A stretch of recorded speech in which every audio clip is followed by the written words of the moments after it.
नमस्कार साथियों, मैं सौरभ सिंह स्टेनोग्राफ़र। आज बात करूंगा यूपी ट्रिपल स्टेनोग्राफ़र 333 भर्ती के बारे में। बहुत से सवाल इस पे आ रहे हैं कि कितनी कट ऑफ जा सकती है, क्या सबको स्किल देने का मौका मिलेगा, कैसा मैटर बोला जाता है, आदि चीज़ों के बारे में आज हम इस पर डिटेल से बात करेंगे।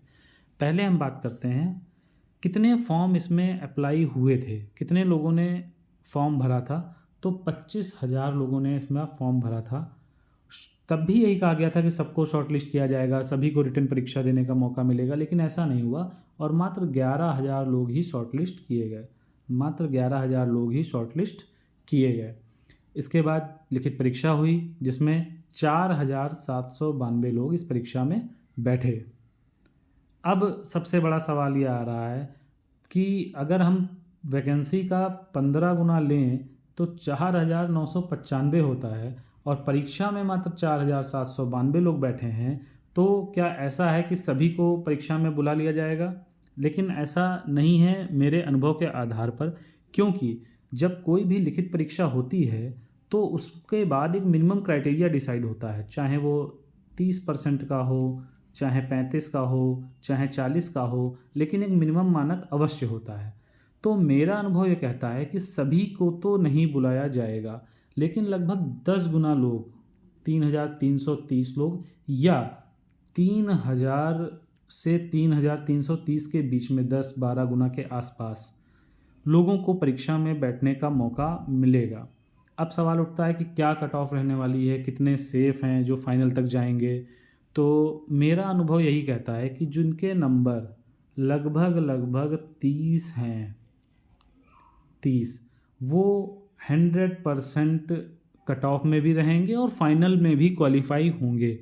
तो जिनके नंबर 30 हैं और शॉर्ट हैंड की उनकी अच्छी तैयारी है या नहीं है तो वो कर रहे हैं, 100% सेफ हैं, वही परीक्षा में आगे बैठेंगे और फाइनल तक जाएंगे।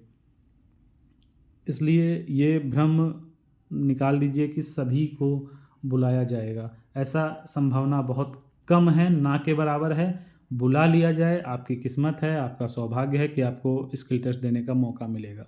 लेकिन जो मेरा अनुभव है वो यही कहता है 30 से प्लस माइनस 1-2 नंबर ऊपर नीचे, लेकिन 30 नंबर वाले एकदम सेफ हैं। अब बात करते हैं स्किल परीक्षा की, कैसे इसमें मैटर बोला जाता है।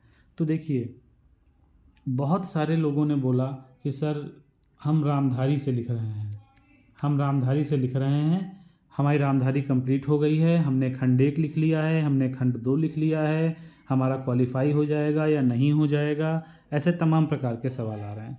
तो मैं ये बताना चाहता हूँ कि केवल रामधारी करके आप इस परीक्षा को पास नहीं कर पाएंगे, क्योंकि इसका मैटर काफ़ी अच्छा बोला जाता है, काफ़ी संतुलित बोला जाता है। इसमें आपकी हिंदी के अच्छे शब्दों का इस्तेमाल किया जाता है, आपकी हिंदी भी चेक की जाती है, आपकी व्याकरण भी चेक की जाती है, आपकी स्पीड भी चेक की जाती है, सारी चीज़ें चेक की जाती हैं।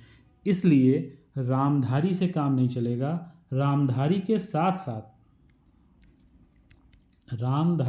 साथ आपको पेपर में जो संपादकीय आता है, इस संपादकीय को आपको रोज़ लिखना पड़ेगा, प्रॉपर प्रैक्टिस करनी पड़ेगी, नए शब्दों का समायोजन करना पड़ेगा। मैंने जब पेपर दिया था तब भी संपादकीय से ही बोला गया था, रामधारी से नहीं बोला गया था।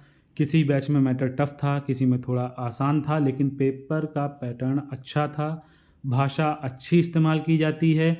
इसलिए कतई यह न सोचें कि आपने रामधारी खंड 1 कर ली है तो आप यूपी ट्रिपल का पेपर पास कर लेंगे।